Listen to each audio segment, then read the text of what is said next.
So, hi guys! So, for today's video, pupunta tayo sa Riverbanks, Marikina City. So, ayan, nakasakay na kaagad ako ng tricycle papuntang Sandigan para kitain ng friend ko. So, yung purpose ng vlog na to is for wala lang po, magkukumpay lang po kami kasi need para sa grades namin. Char! So, ayan, pinapabilisan ko na kay kuya driver yung pagdadrive niya kasi medyo artistahin tong kikitain ko. And ayan, bogs, kababa na kagad ako. And hahanapin na natin ang susunod na tagapangalaga ng brilyante ng lupa. Char, dami kong sinasabi. And pak, nakita ko na kagad siya. Si Sangre Danaya. And ayan, tatawid na kami doon. Doon sa far away. Uy, hindi.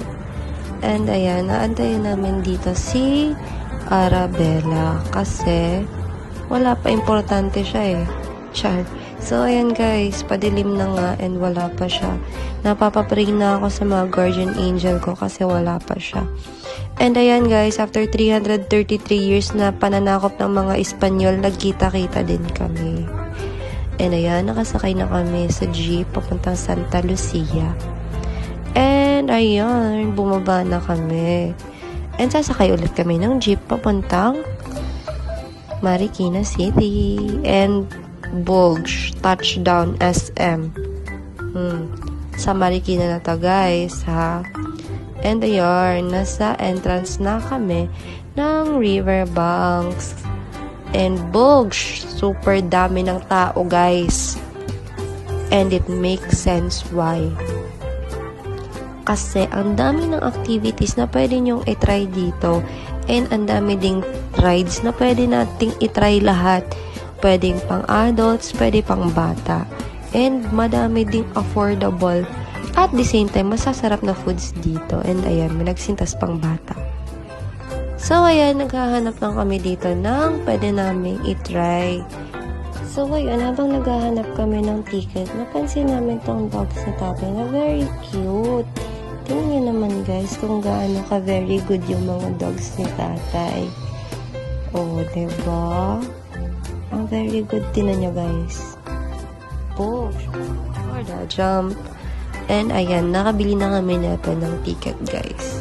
Super dami talaga ng tao. And ayan, meron silang Ferris wheel dito na pwede natin itry. And meron din namang hindi rides na pwede nyong itry. Like this, horror house. Ayan. And meron din sila neto. Hindi ko alam kung ano yung tawag sa rides na to. Pero ang weird talaga neto. Kinakabahan ako na natatawa. Kasi tinan nyo guys. Parang wala nang balak ang operator na ibaba sila. Parang sakto niyang pagbaba mo, graduation yun. Ayan guys. Sa tingin nyo, sino magta-try niyan? Try nyo kung maangas kayo, char. Ngayon, pupunta naman tayo sa horror train. So, pakinggan nyo to guys ha.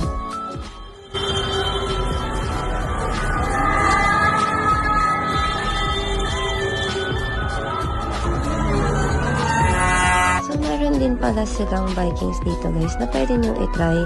Sadyang hindi ko lang na-videoan kasi itong Caterpillar yung first na ride namin. So ayan guys, yung prices ng ticket nila dito per ride is ranging from 50 pesos to 75 pesos only.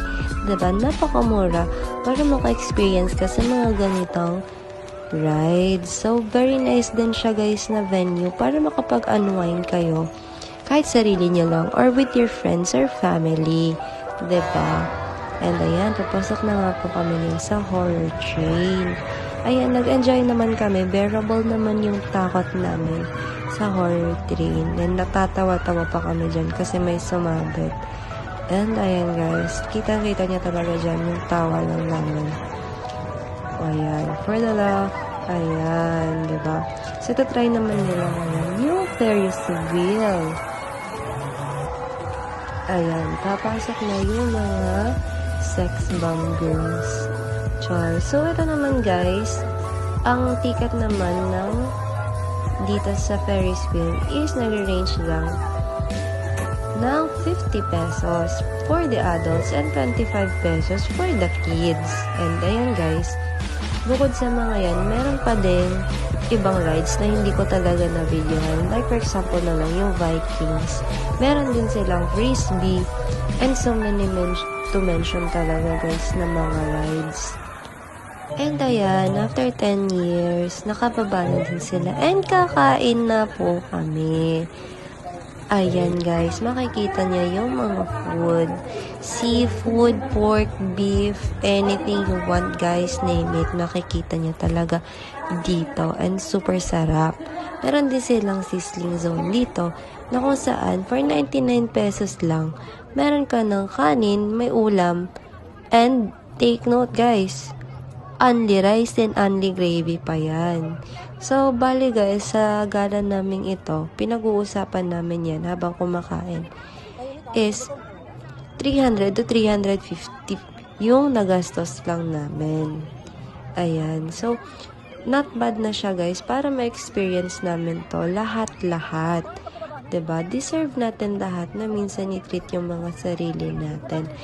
Dahil tapos ng midterm exam, char. Yan, nag-uusap-usap kami. The best, di ba, na nagkikwento with action.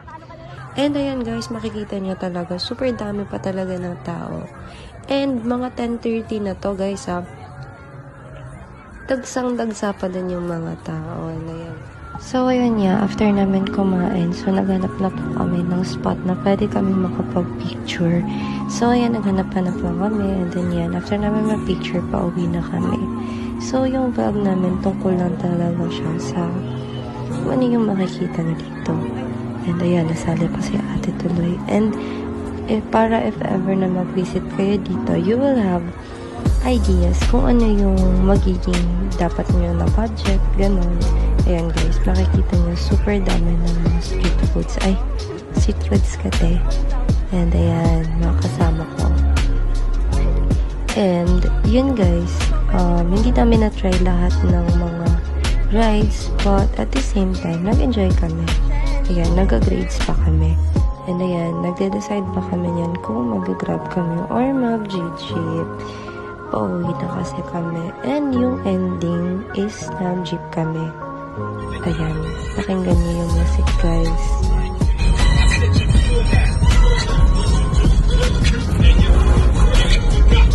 So after nyan, bumaba kami dito sa may Santa Lucia Banda and dadaan na kami ng McDo. So yun guys, yun lang yung tungkol dito sa vlog na to.